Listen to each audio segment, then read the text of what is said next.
For more on the Republican race and how a high-level shakeup at the White House could affect the campaign, with us now are Susan Page of USA Today and Stuart Rothenberg of the Rothenberg Political Report. It's great to have you both back with us. Stu, I'm going to start with you. There is a lot of piling on, it seems, going on by these Republicans against Mitt Romney. How enduring is this? How much of a problem is this for the Romney camp? Well, it's not going to be just the next couple of days, Judy. It's going to be over the next week or two, leading up to South Carolina and then Florida.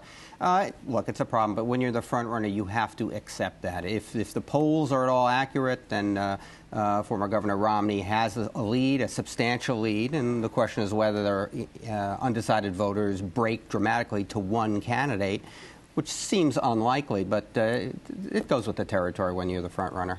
Susan, Newt Gingrich had seemed to have a disappointing finish in Iowa, but is he getting traction now with this argument against Romney, which he's just pushing and pushing at and running ads in South Carolina?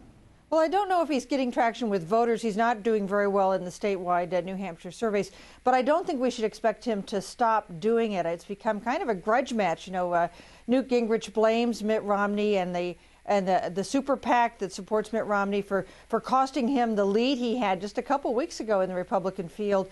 He's now gotten some big contributions. He's going to move on to South Carolina. He's going to continue to follow this line of attack. It may not cost Mitt Romney victory here or the nomination, but it certainly lays the groundwork for the criticism we're going to hear from President Obama and the Democrats against Mitt Romney if he's a nominee in the fall.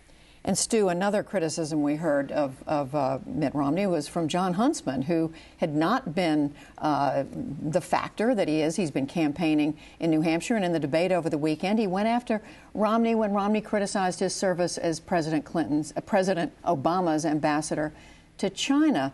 Is Huntsman going to get any traction from this sort of thing? He has been spending all his time in New Hampshire while everyone else was in Iowa, and personal contact does matter in these races in small states, and I think the survey data suggests that he is moving up. The question is, can he move up far enough and fast enough, and that really seems unlikely at this point. You know, a lot of consultants I talk to, Republicans, say that if Huntsman had started to try to position himself initially as a conservative alternative, kind of an establishment or mainstream conservative alternative to Romney, he might have a chance here. But he started off really as a more liberal alternative, and there wasn't much room at that point for Huntsman running against Romney. So we'll see. He's made some gains.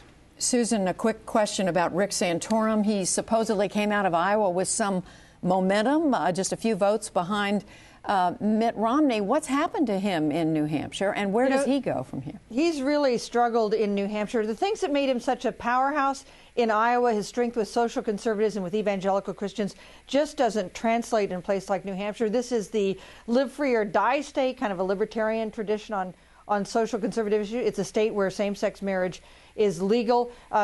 People in audiences for Rick Santorum events have really taken him to task in some cases for his stance on some of those issues.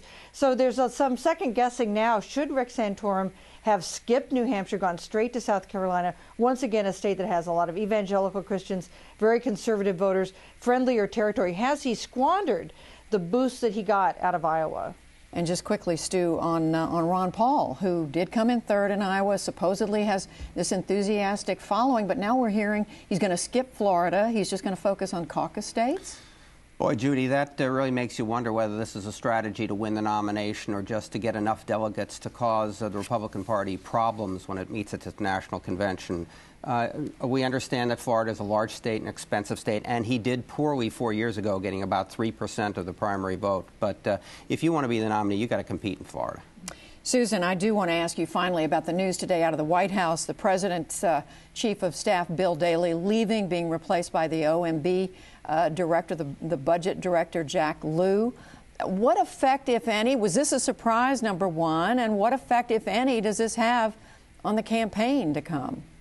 You know, the timing is a surprise, but the fact that Bill Daley stepping down, not a surprise, been rumored for months. He had said in an interview that he would stay only through the re-election battle, obviously not staying that long. You know, a highly respected figure from one of the nation's great political families, but he never turned out to be a really good fit in the chief of staff role, and his relations with Democrats in Congress were quite dreadful. You heard them cheering the news that Jack Lew, who started out as an aide to Tip O'Neill, was going to get that top job at the White House. As to what it means for the re-election campaign, power is really centered at that Chicago headquarters, and with David Plouffe, who's a deputy chief of staff, I think that that this just means that Plouffe's empire becomes even more totally his.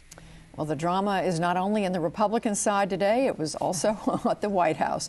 Susan Page in New Hampshire, Stuart Rothenberg, thank you both, and we'll see you tomorrow, both of you. Hey, thanks, Judy.